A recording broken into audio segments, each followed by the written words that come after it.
Le damos la bienvenida al pastor José Alberto García. Gracias, pastor, por estar aquí esta mañana. Gracias. Gracias, hermano. Gracias por la invitación. Muchas gracias. Un gozo. Dios te bendiga. Amén. Quiero agradecer al pastor Alfredo por su amistad, por la invitación que me extendiera a mí y a mi esposa. Y espero que el Señor use a su siervo en su debilidad para traer bendición a sus corazones hoy. El tema sobre el cual voy a estar hablando es sufriendo y cantando a Dios. Y básicamente la palabra de Dios nos enseña que el canto está asociado con la relación con Dios, la música. Dios ha puesto música desde el principio y una cosa que haremos en el cielo es alabar a Dios. Pero en el tiempo de aflicción, del sufrimiento, de manera natural es difícil cantar. Es antinatural cantar. Pero quisiera que habláramos de eso hoy, el canto en el sufrimiento. Y para tal propósito, les invito a que lean conmigo un versículo corto del libro de los Hechos, Hechos 16, 25. Yo voy a estar leyendo la Nueva Traducción Viviente, que es la versión de las Escrituras que usamos en nuestra iglesia. Lamento la distracción que esto puede traer si usted tiene otra versión. Pero dice Hechos 16, 25. Leo la palabra de Dios y luego me ayudan orando. Alrededor de la medianoche, Pablo y Silas estaban orando y cantando himnos a Dios, y los demás prisioneros escuchaban. Lo voy a leer por segunda vez. Alrededor o como a la medianoche, Pablo y Silas estaban orando y cantando himnos a Dios, y los demás prisioneros escuchaban. Vamos a orar. Qué bueno es, oh Dios, leer tu palabra. Ahora mira a tu siervo en su inmensa debilidad. Y dame, oh Dios, la gracia que necesito, la fortaleza que necesito, la salud que necesito. Y que tu palabra sea proclamada con una unción de tu espíritu clara, precisa, que sea de bendición y estímulo a tu pueblo aquí en esta iglesia. Ven también, oh Dios, y abre los corazones, los oídos. Tú eres el que das vida, tú eres el que abre el corazón, tú eres el que abres el entendimiento. Gracias por este buen tiempo de adoración en esta iglesia. En el nombre de Jesucristo hemos orado. Amén. Oh, tu fidelidad, oh, tu fidelidad. Cada momento la veo en mí, nada me falta, pues todo provee. Grande, Señor, es tu fidelidad.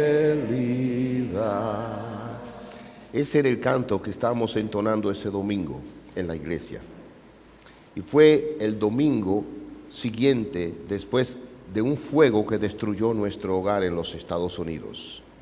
Y es interesante que la prensa se hizo eco y fue un momento de impacto. Acabábamos de llegar a los Estados Unidos prácticamente y todo lo que llevamos se quemó. Y la prensa hizo eco de esto diciendo que el fuego no pudo quemar o destruir la fe del pastor. Y esto yo lo comparto no porque sea mejor o tenga algo que ustedes no tengan. Si estamos en Cristo somos iguales.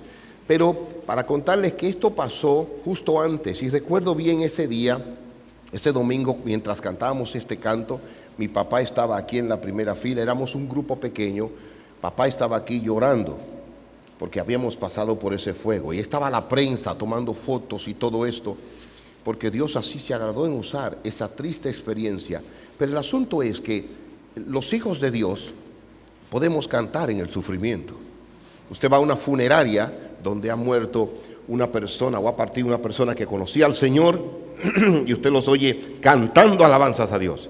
va en la misma funeraria a otra sala donde está la familia que no conoce al Señor, y ahí va a haber un silencio y un drama distinto, porque por la gracia de Dios nada puede separarnos del amor de Dios que es en Cristo Jesús, Señor nuestro, y podemos cantar en todo tiempo. Habiendo dicho eso, quiero compartirles este momento de la vida de Pablo y de Silas cuando estaban presos. Y noten bien, ellos estaban presos por seguir a Cristo. Ellos estaban presos porque Dios en su soberanía los había enviado a una situación en la cual estaban en sufrimiento. Pablo cree claramente en la soberanía de Dios, y cuando ustedes leen conmigo Romanos 8:28, ahí dice: pues sabemos que a los que aman a Dios todas las cosas les ayudan a bien. Esto es, a los que conforme a su propósito son llamados. Entonces Pablo tenía una mente educada y formada bajo la realidad de que todo lo que acontece, absolutamente todo, está bajo el control soberano de Dios para su gloria y para nuestro bien. Consciente de eso, Pablo dependía del Espíritu Santo. Y en este momento en particular, lean lo que dice el texto: alrededor de la medianoche. Eso nos da el tiempo en el cual ellos estaban haciendo lo que hicieron. Pablo y Silas, oigan lo que hacían, estaban orando y cantando himnos a Dios. Ahí está el tiempo en que lo hicieron, ahí está la tarea a la que se dedicaron. Y ahora escuchen, y los demás prisioneros escuchaban, y ahí está el testimonio. Y eso es lo que vamos a ver con la ayuda de Dios. El tiempo en que Pablo y Silas estaban cantando, la tarea en sí de dedicarse a cantar en el sufrimiento, y finalmente el testimonio que eso da. Vamos a leer el texto otra vez. Alrededor de la medianoche. Es bueno entender que cantar, aunque es una bendición, el momento en que se hace tiene que estar conectado con lo que está sucediendo. Una vez, una de nuestras niñas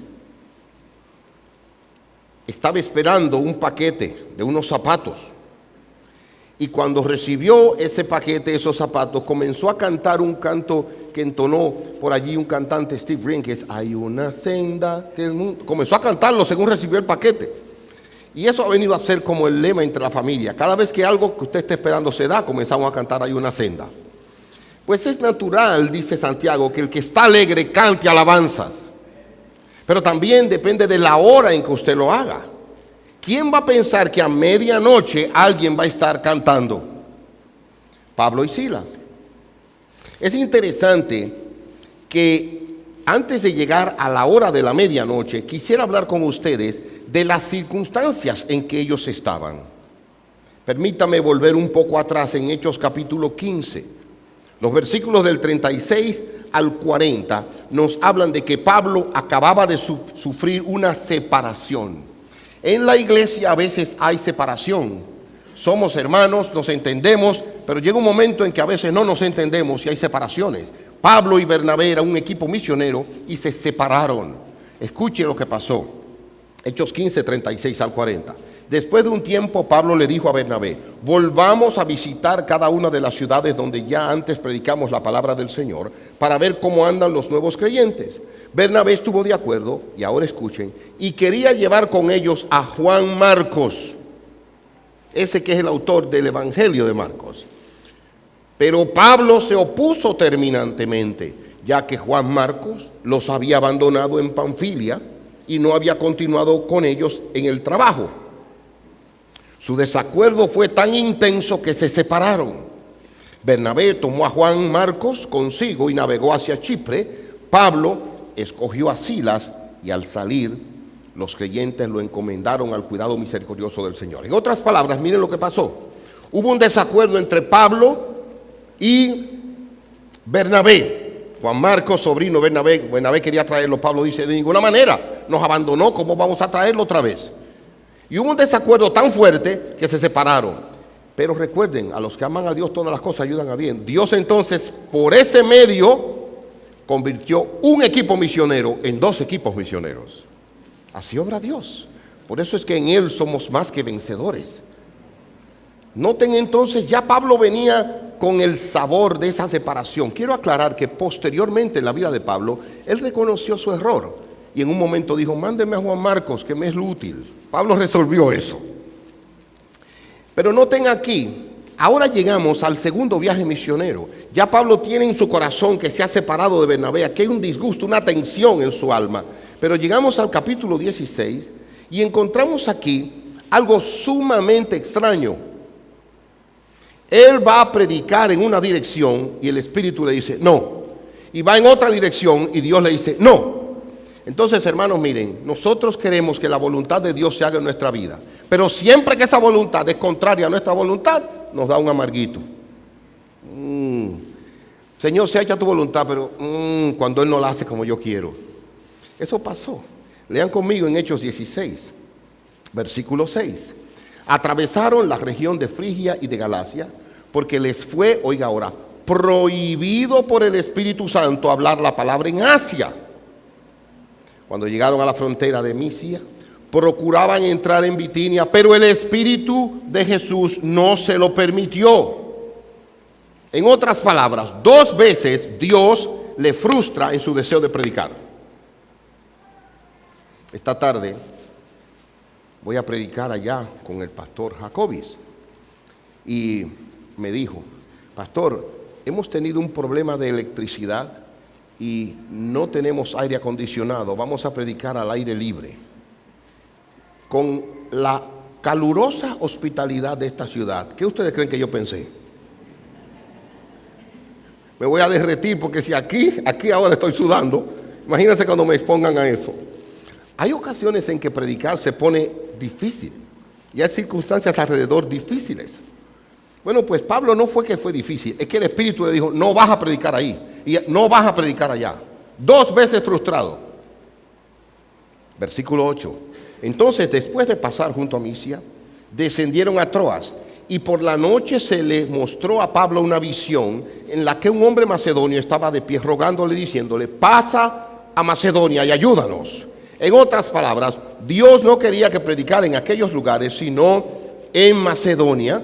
Y por lo tanto leemos que pasaron a Filipos, una ciudad de la provincia de Macedonia, versículo 12, y una colonia, y pasamos algunos días en aquella ciudad. Ahora llegaron a esa ciudad. Vamos a leer los versículos del 16 en adelante para ver lo que sucedió en la ciudad antes del versículo de nuestro interés, versículo 25. Cierto día, cuando íbamos al lugar de la oración, oiga, ¿qué era que iban? Al lugar de la oración, nos encontramos con una joven esclava que estaba poseída por un demonio. Noten ahora, este es el sitio donde Dios quiere que lleguemos. Vamos hacia la oración y ¿con quién nos encontramos? Con el diablo. Una muchacha poseída por un demonio. Era una adivina que ganaba mucho dinero para sus amos. Ella seguía a Pablo y también al resto de nosotros gritando, escuchen: estos hombres son siervos del Dios Altísimo y han venido para decirles cómo ser salvos. Pregunto, ¿eso es verdad? Sí, pero oigan lo que sucede. La manera en que ella lo hacía, la constancia con que lo hacía, ya vino a ser necedad. Imagínenselo. Estos hombres son siervos del Altísimo y han venido para decirle cómo ser salvos. Estos hombres son siervos del Dios Altísimo y han venido para decirle cómo ser salvos. A las 12, 20 veces ya Pablo no podía con el asunto. Porque acuérdense, era el diablo molestando. Esto mismo sucedió día tras día, hasta que Pablo se exasperó, y la idea es que se disgustó, de tal manera que se dio vuelta y le dijo al demonio que estaba dentro de la joven: te ordeno en el nombre de Jesucristo que salga de ella. Y al instante el demonio la dejó. ¿Por qué? Porque aunque lo que decía era verdad, llegó un momento en que era necedad. ¿Qué pasó? Como ella era divina, agente y sierva del diablo, ella tenía un grupo de personas que le interesaba que ella siguiera así por los beneficios que ella les daba. Versículo 19. Las esperanzas de sus amos de hacerse ricos ahora quedaron destruidas. Así que agarraron a Pablo y a Silas y lo arrastraron hasta la plaza del mercado ante las autoridades. Oigan bien, Pablo y Silas han liberado a esta pobre mujer del diablo. Y otros hijos del diablo se disgustan de eso y entonces los arrastran hasta la plaza. Hermanos, a veces hacer el bien nos lleva a sufrir por causa de Jesucristo. Haciendo el bien. Dice aquí entonces las Escrituras: toda la ciudad está alborotada a causa de estos judíos. ¿Quién había hecho el alboroto? Dígame si estamos juntos. ¿Quién era que estaba haciendo voces y voces haciendo alboroto? La mujer. Ya el alboroto se acabó, pero se lo pegaron a Pablo y a Silas. Y dice aquí entonces, les gritaron así los funcionarios de la ciudad: enseñan costumbres que nosotros los romanos no podemos practicar porque son ilegales. Y enseguida se formó una turba contra Pablo y Silas, y los funcionarios de la ciudad ordenaron que les quitaran la ropa y los golpearan con varas de madera. Vamos a parar un momento. Pablo quería ir a 2 ciudades a predicar. El Espíritu no lo dejó y le dijo: vete a esa. Y cuando llega ahí, tranquilo, van caminando, se le acerca un demonio y comienza a vocearle hasta que lo cansa. Le saca el demonio y resuelve ese problema. Vienen las autoridades, le echan mano y encima de eso ahora le dan una golpiza. Era como para decir: Señor, era aquí que tú querías que yo viniera, de verdad. Realmente este es el plan tuyo. Por eso es que nosotros tenemos que tener cuidado cuando presentamos el Evangelio y le decimos a las personas: Dios tiene un plan maravilloso para ti. Ajá, ¿qué significa eso? Me voy a sacar la lotería, finalmente me voy a casar, voy a tener mi casa propia, un carro nuevo. No, el plan maravilloso puede ser a través del horno del fuego. Tenemos que tener cuidado para no poner en el corazón de nadie algo que Dios no ha puesto. Oigan ahora,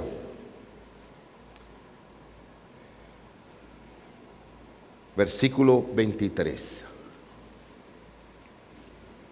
Le quitaron la ropa, los golpearon con varas de madera. Versículo 23. Los golpearon severamente. Una cosa es que digan los golpearon, lo cual es mucho, pero severamente significa que fue con odio, con saña. Y después los metieron en la cárcel y le ordenaron al carcelero que se asegurara de que no escaparan. Así que el carcelero los puso en el calabozo de más adentro y les sujetó los pies en el cepo.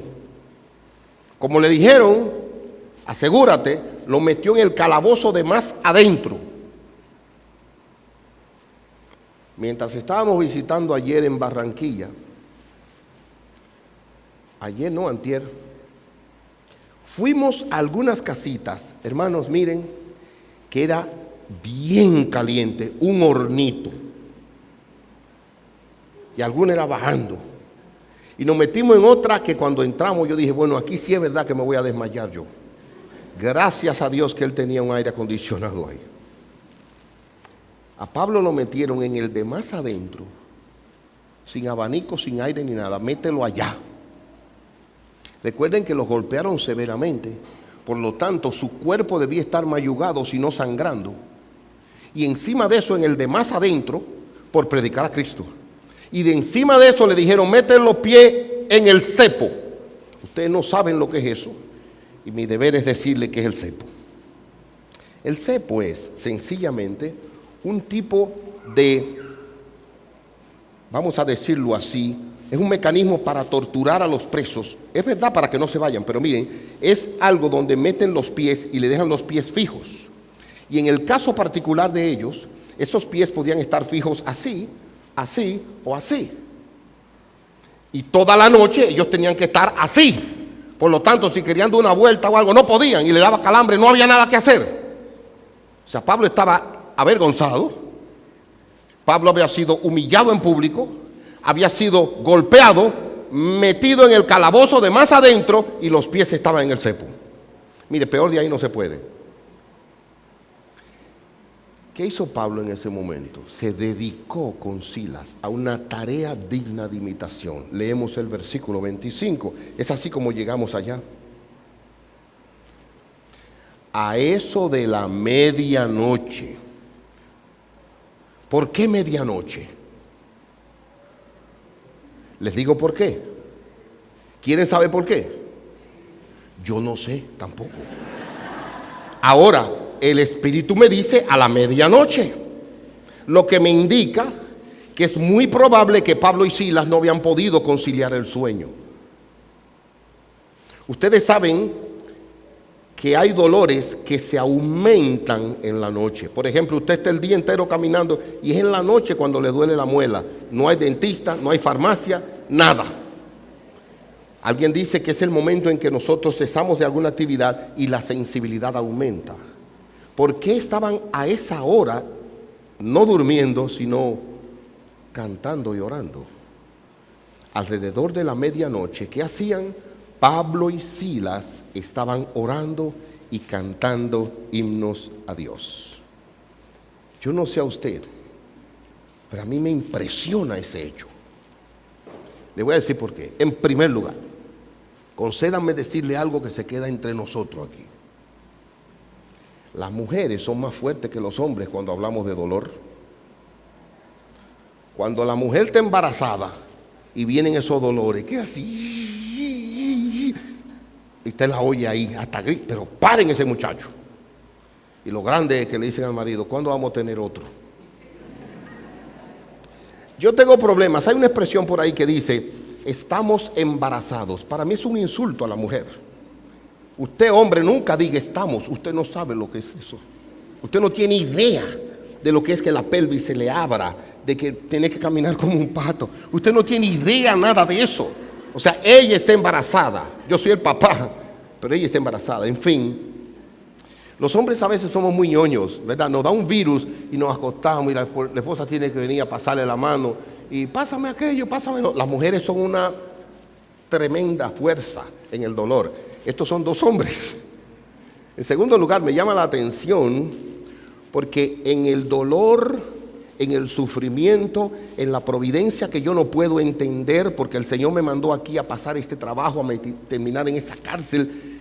En medio de eso, la tendencia es a la ira y a la murmuración. La tendencia es cuestionar a Dios y decirle por qué, pero no adorarle. Le voy a hacer otra confesión. Es la segunda vez que pasaba por Bogotá en mi vida. Y esta vez cuando llegamos allá, para mí, yo no me sentía bien. Yo estaba un poco afiebrado, digo, así, enfermo. La cosa es cuando llegamos a migración, había una fila que para mí era como, no tantas personas, pero como 800 personas. Así. La cosa es que ahí invertimos más de una hora para ver el oficial. Salimos buscando cómo conectar para tomar el vuelo que venía para acá. Y hermanos, por aquí, ni un letrero, por allí, por allá, bajen, suban y llegamos a un sitio. ¿Y a dónde? Doblen por ahí. Cuando llegamos, el vuelo se fue. Y yo le dije a mi querido hermano Juan, el asistente, dos cosas. Para que ustedes vean, mal dicha, pero dos cosas le dije. Primera, no vuelvo a Bogotá. Si tengo que venir aquí, vengo por otro sitio. La segunda, ellos dijeron, si pagan $41, ¿y cómo vamos a pagar si es culpa de la inmigración? Le dije, no pague nada, vamos quedando aquí. Él no me hizo caso. Él lo pagó y así vinimos. Pero en esa condición de ira que yo tenía tan grande, me acordé de este mensaje. Dijo, pero esta es la oportunidad de practicarlo. Comencé a cantar el Salmo 23 y al ratico funcionó. Ya el hombre estaba tranquilo, en paz, enfocado, me monté en mi avión y todo salió bien. Pero la tendencia nuestra ante la frustración de la providencia no es a cantar. Tenemos que imponernos eso, porque la tendencia es a murmurar, a sentirnos mal y a que nadie nos hable. Quiero aclarar algo, hermanos. No es sabio imponerle el canto a otro. Proverbios 25:20 dice, el que canta canciones al corazón afligido es como el que quita la ropa en tiempo de frío o el que echa vinagre sobre el jabón. Usted va a ver una persona en aflicción, no le diga, hermano, cántese un cántico. No, eso no se le impone a nadie. Eso es él de su corazón que tiene que hacerlo. Usted puede cantar si quiere, pero no le imponga eso a nadie. A nadie se lo impuso a Pablo y a Silas. Ellos estaban orando y cantando. Ahora, volvamos al texto. orando y cantando significa que era como una misma cosa. La expresión en el texto original se refiere a que no era que oraban un rato de oración y después un rato de alabanza, no, era orando y cantando, orando y cantando. Era como hablamos con Dios clamando y al mismo tiempo le comunicamos o exaltamos su nombre. No sabemos lo que ellos podían estar orando. Déjenme darle algunas posibilidades. Quizá estaban dando gracias por la conversión de Lidia, una mujer que se había convertido en el pueblo, una mujer influente en el pueblo. Quizás rogaban fuerzas y alivio en medio del sufrimiento que tenían. Quizás estaban rogando misericordia por la salvación de esa ciudad y sus verdugos, como hizo con Esteban. O quizás estaban pidiendo alivio en el dolor de sus azotes. No sabemos, pero la Escritura nos dice que estaban orando y cantando. Ahora, cantar en tiempos de prueba puede ser difícil. Escuchen como lo dice otro siervo de Dios. En tiempos de prueba puede ser difícil sentir alabanza y gloria en nuestro corazón, pero es precisamente en estos momentos en que debemos alabar a Dios y regocijarnos en su gloria. Esto no se debe a que Dios sea egoísta, ni a que nos necesite para afirmar su poder. Es porque necesitamos recordarnos a nosotros mismos ese poder. Recordar en nuestras pruebas que Dios permanece en amoroso control sin importar lo que estemos enfrentando. Spurgeon dice: tenían un sentido de la presencia de Dios con ellos en la cárcel. No era el sentido de la cárcel o de las acciones o el dolor, sino de Dios que les dio la victoria. Imagínense entonces dando alabanza a Dios. Y quiero hablar un poquito ahora. Buen trabajo los músicos, hermanos. Aprecié todo lo que hicieron. Me gustó. Yo soy músico también y me encantó. Lo hicieron bien. Pero Pablo y Silas no tenían músicos. Y hay personas que se ofenden si en la iglesia no hay música. Obvio, como que está floja la alabanza. No importa, ahí no había músicos. Y ellos estaban orando y cantando alabanzas a Dios. Centrarnos en Dios es más importante que la música. Y la música es importante. Y quiero decirle que en el cielo hay muchas cosas que aquí hacemos que no habrán, pero música habrá. Yo apruebo 100%, pero no debe ser la condición para esto. Sus espaldas estaban en carne viva, sangrientas, cubiertos de herida. Habían sufrido una gran injusticia, pero no exhibían lástima, ni compasión de ellos mismos, ni resentimiento. Se estaban enfrentando a una incertidumbre agonizante. Lo poco era ya que lo mataran. No sabían que este terremoto vendría después de alabar a Dios.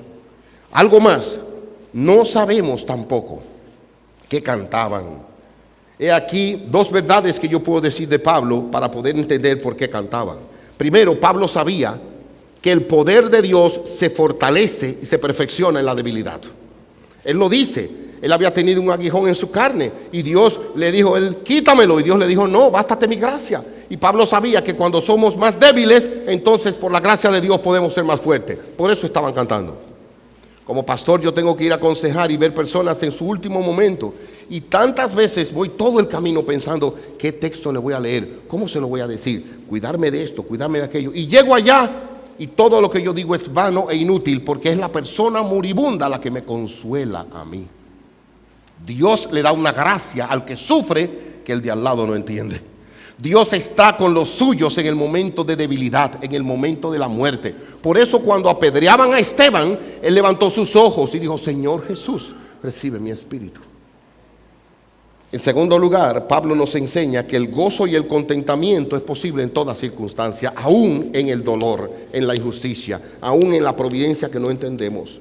He aprendido a estar contento cualquiera que sea mi situación. Por lo tanto, en lugar de autocompadecerse, en lugar de quejarse, en lugar de lamentarse, de olvidarse o maldecir a Dios, como le dijo la mujer de Job, a Job, maldice a Dios. En lugar de eso, ¿qué hicieron Pablo y Silas? Ayúdenme, iglesia, porque ya se me olvidó. Oraban y cantaban himnos a su Dios. Entonces yo quiero compartirle algo, que usted se lo sabe, pero le suplico que lo repitan conmigo. Todo lo puedo en Cristo que me fortalece. Una vez más, todo lo puedo en Cristo que me fortalece. Y en medio de la situación de su vida que usted no entiende, que le pesa, que le duele, usted también puede cantar alabanzas a Dios. Ahora quiero terminar con mi tercer punto. Hemos visto el tiempo en que cantaron. El tiempo no solamente en cronos, la hora, medianoche, sino también el tiempo de aflicción.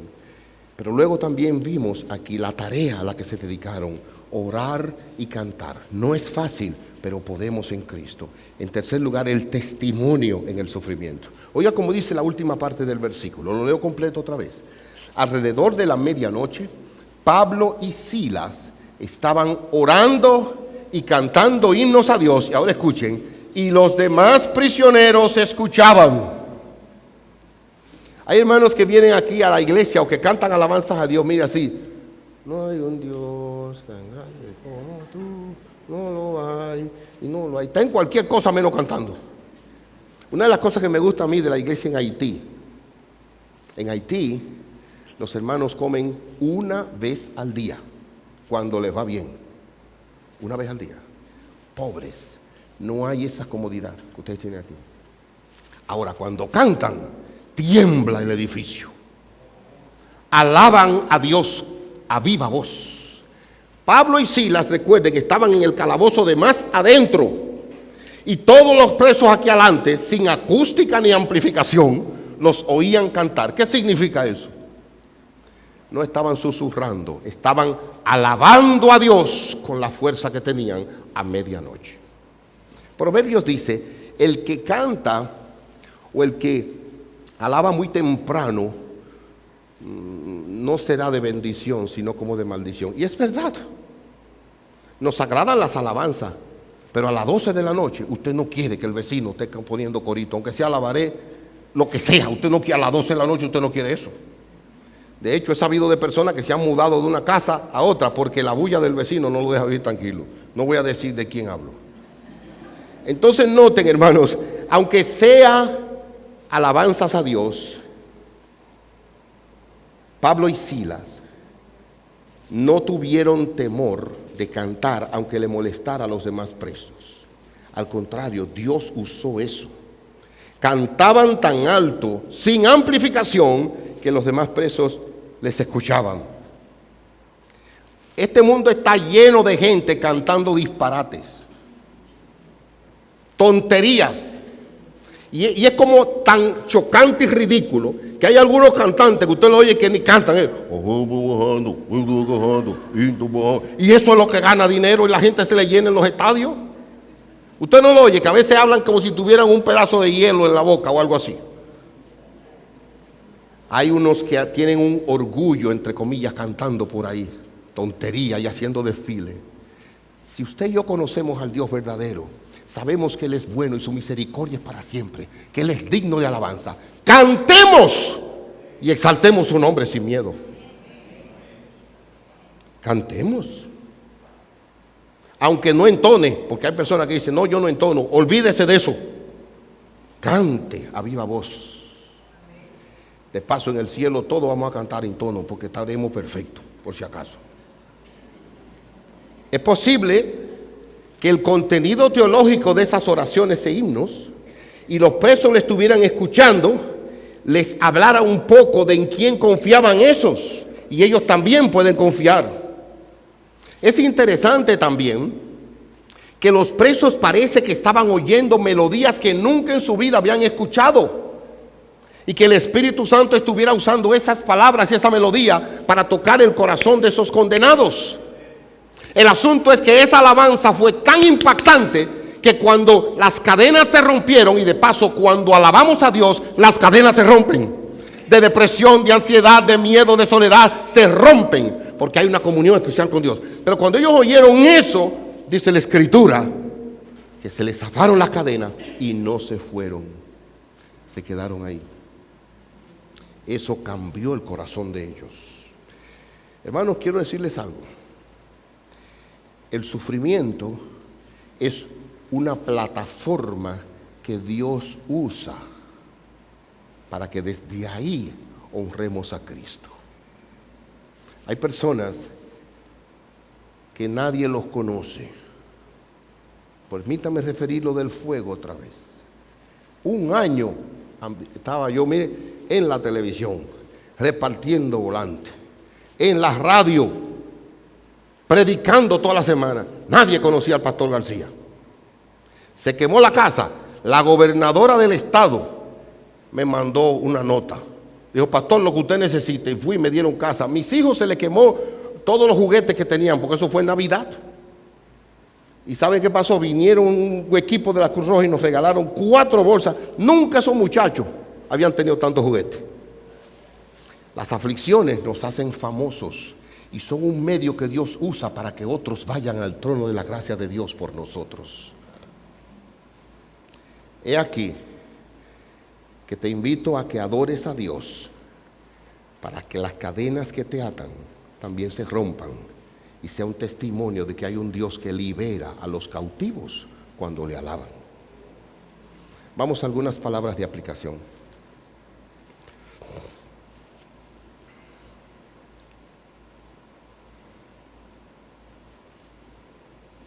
Nosotros como hijos de Dios, oigan bien, tenemos siempre, repito, tenemos siempre un motivo y una alegría y una satisfacción para gozarnos que el pecado, ni la muerte, ni la aflicción nos puede quitar.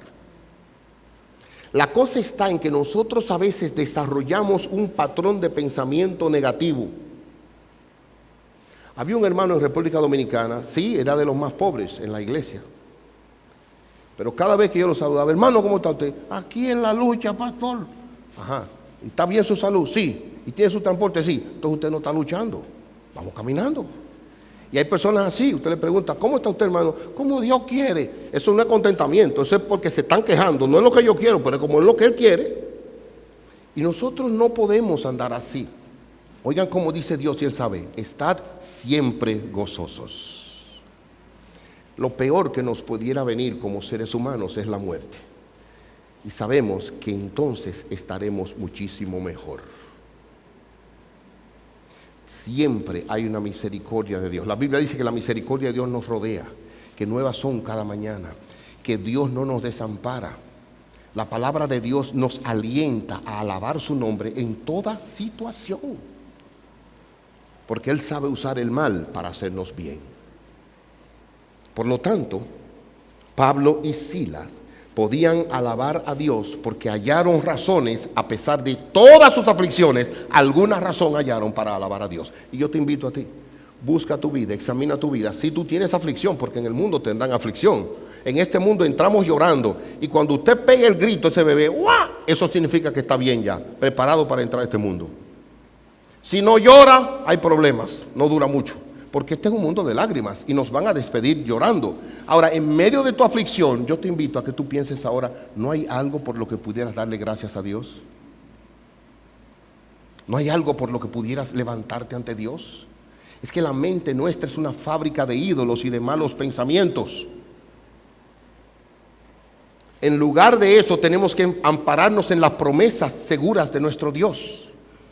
Y no en los pensamientos nuestros, a veces afectados por el pecado y por el mismo Satanás. Examínate y mira las misericordias de Dios contigo. El hecho de estar aquí esta mañana ya es una gran misericordia de Dios contigo. Era normal que Pablo y Silas se quejaran de dolor. Claro, porque Dios nos ha hecho seres sensibles. Y cuando a usted le duele, es normal que usted llore. Es normal que usted se queje. Sin embargo, ellos escogieron orar y alabar a Dios. Y no tengo la menor duda de que eso moderó de alguna manera su dolor.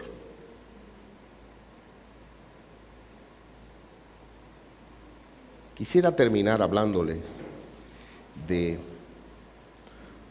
una persona que yo admiro mucho, Joni Eareckson Tada.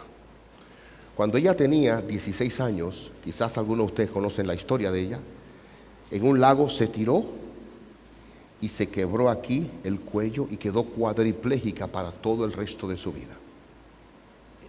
Y a partir de ese momento, ella cuenta cómo cuántas veces ella despertaba por la mañana y lo que decía, Señor, no me has llevado. Cuántas veces pensó en el suicidio, cuántas veces pensó en la muerte. Pero Dios tenía un plan distinto para ella. Y Dios la ha levantado. Y ahora ella no solamente adora a Cristo y sirve a Cristo, ella no se puede mover. Pero yo he tenido el privilegio de conocerla. Y en una ocasión, ella era la que iba predicadora y fue invitada a una conferencia de Ministerios Ligonier donde más de 5,000 personas se reúnen. Y yo iba a hacer la interpretación de ella y nunca me puedo olvidar que cuando ella llegó en su silla de ruedas delante de todo ese estadio, ¿qué hizo? Comenzó a alabar y a cantar a Dios. Pero también en la organización que yo trabajaba, donde hay unos 30 empleados, ella fue invitada a hablar y yo estaba ahí. Y cuando ella entró en su silla de ruedas delante de todo el mundo, ¿saben lo primero que hizo? Comenzó a cantar y a alabar a Dios. Y oigan su testimonio. ¿Cómo me enfrento a las dificultades de mi silla de ruedas? Yo canto. Y cuando estoy luchando con la dura realidad de mi discapacidad, canto. Como el otro día, cuando estaba luchando por respirar, hice que mis pulmones cantaran. Y escuchen bien, la música me ayuda a encontrar el valor para seguir adelante y perseverar. Efesios 5 dice, canta y canta con tu corazón al Señor. Basta pensar en cómo las canciones de Pablo y Silas penetraron en los corazones de los criminales en su celda en la cárcel. Y mire a toda la gente liberada debido a su adoración. Los cánticos de alabanza a Dios sanan su corazón, así como los corazones de cualquiera que esté escuchando. Así como los corazones de cualquiera que esté escuchando. Amigos, hay algo poderoso en ver a alguien cantar cuando debería estar desesperado. Entonces, sigue cantando a través de su sufrimiento, porque la próxima vez que estés luchando, verás lo rápido que tus melodías se convierten en una canción de victoria. Amén. Y si ella puede sacar aire, que no puede respirar casi, para cantar, mucho más nosotros que podemos respirar. Y si tú no conoces a Cristo, deja que Él venga a tu corazón. Ese es el esposo de ella, Ken. La conoció él siendo un joven. Y él se casó con ella. Ella está levantando sus manos gracias a unos aparatos que tienen porque no lo puede hacer. Pero ese hombre decidió dedicar su vida a cuidar a esa mujer, que no le puede rascar la espalda, no le puede hacer un café, no le puede cocinar.